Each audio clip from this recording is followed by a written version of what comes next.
Or at least my scream.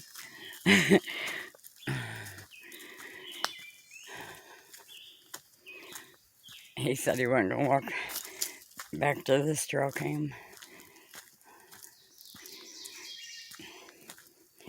So, I gotta come alone, guys.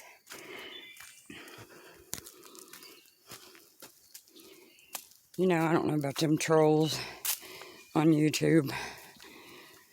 All they do is click, they're not even subscribers. They just click on a random video and say to themselves, well, I've been practicing being a dick, so I think I'll crush this person and then move on. And that's what they try to do. Though, I don't get crushed. Might hurt my feelings for a second. But mainly, I get enjoyment out of blocking them.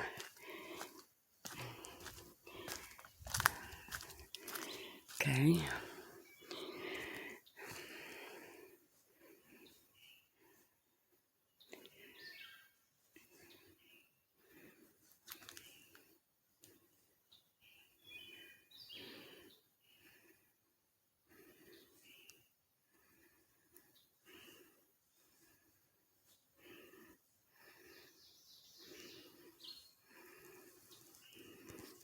Hang on a second, guys, so I can change this out.